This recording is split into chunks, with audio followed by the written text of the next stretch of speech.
teman-teman. Baik, Assalamualaikum warahmatullahi wabarakatuh. Perkenalkan, nama saya Airin Nanjani, biasa dipanggil Airin. Saya dari Prodi 24 PGM 1.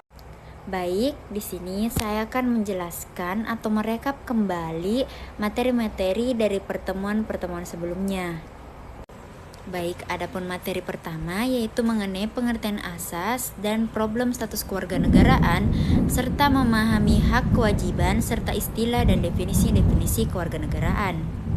Baik, yang pertama itu mengenai pengertian asas. Apa sih itu asas? Asas adalah dasar atau landasan yang digunakan sebagai pedoman untuk membuat suatu keputusan dalam suatu sistem atau peraturan yang terarah dan memiliki tujuan yang jelas. Adapun 4 asas, yaitu pertama, asas keturunan, asas perkawinan, asas kelahiran, dan asas kewarganegaraan. Nah, selanjutnya mengenai problem status kewarganegaraan. Terbagi menjadi 2, yaitu pertama, apartheid, di mana istilah bagi seseorang yang tidak memiliki kewarganegaraan, di mana orang ini tidak dapat menuntut haknya kepada negara dan negara juga tidak memiliki jaminan terhadapnya atas apa yang menimpanya. Nah, sedangkan bipartheid sendiri adalah seseorang yang memiliki 2 kewarganegaraan, di mana seseorang ini memiliki hak dan kewajiban serta peran ganda terhadap 2 negara yang mengakuinya. Nah, selanjutnya yaitu mengenai memahami hak dan kewajiban serta istilah dan definisi-definisi kewarganegaraan. Nah, yang pertama mengenai hak kewarganegaraan. Hak kewarganegaraan adalah sepaket hak warga negara yang dimana melekat dalam diri sendiri.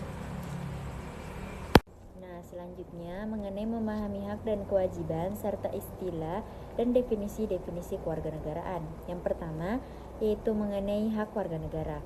Hak warga negara adalah sepaket hak yang ada dalam diri kita sendiri dalam kedudukannya sebagai warga negara dari suatu negara. Sedangkan kewarganegaraan adalah hal yang berhubungan dengan hak warga negara dan adapun unsur kewarganegaraan yang pertama yaitu ius sanguinis, yaitu unsur daerah keturunan. Kedua yaitu ius soli, unsur daerah tempat kelahiran. Dan yang ketiga yaitu naturalisasi, unsur kewarganegaraan. Nah, materi kedua yaitu mengenai definisi-definisi negara dan unsur-unsur negara. Nah, negara adalah organisasi yang memiliki kekuasaan dalam mengatur rakyat dan wilayahnya untuk mencapai tujuan bersama. Nah, kedua yaitu unsur-unsur pembentukan negara, di mana adalah substansi mutlak. Karena jika tidak ada unsur-unsur pembentukan negara, maka tidak ada negara. Negara itu tidak akan pernah ada. Nah, ada unsur-unsurnya yaitu pertama, rakyat, di mana penduduk yang menetap di daerah tersebut. Kedua, yaitu wilayahnya harus jelas, mencakup daratan, udara, dan lautan, serta memiliki batas-batasan baik secara geografis maupun hukum. Ketiga, yaitu pemerintahan yang berdaulat, di mana lembaga atau struktur-struktur yang menjalankan fungsi-fungsi negara. Keempat, yaitu menjalin hubungan internasional. Nah, selanjutnya materi ketiga mengenai teori terbentuknya negara dan bentuk-bentuk negara.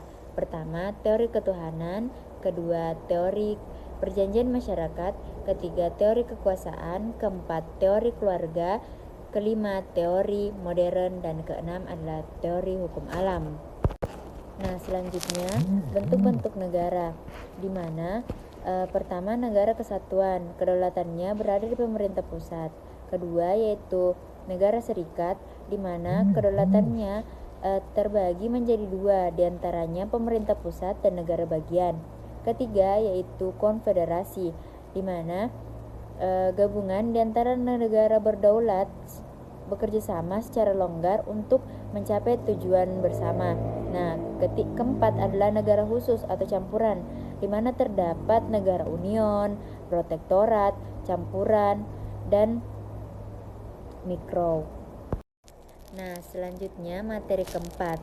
Pada pertemuan keempat, yaitu pengertian dan sifat undang-undang dan Undang-Undang 1900 dalam sistem ketatanegaraan. Pertama, yaitu pengertian Undang-Undang Dasar 1945.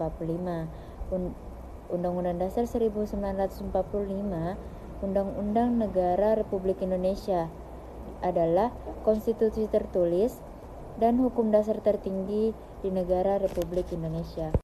Nah, selanjutnya yaitu mengenai Undang-Undang Dasar 1900 dalam sistem ketatanegaraan, ialah hukum dasar tertinggi dalam mengatur sistem dan penyelenggaraan ketatanegaraan.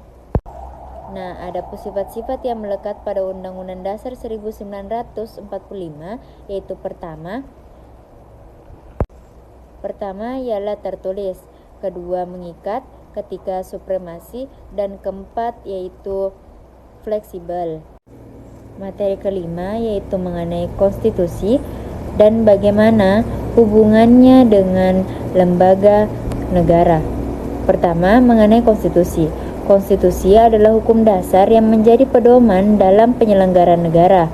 Sedangkan bagaimana hubungannya dengan lembaga Indonesia, yaitu di mana konstitusi mengatur wewenang, pembentukan dan hubungan antar lembaga Indonesia agar kekuasaannya seimbang dan tidak disalahgunakan.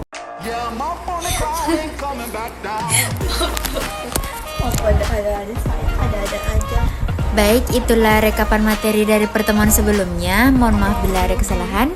Wabillahi taufiq wal hidayah. Wassalamualaikum warahmatullahi wabarakatuh.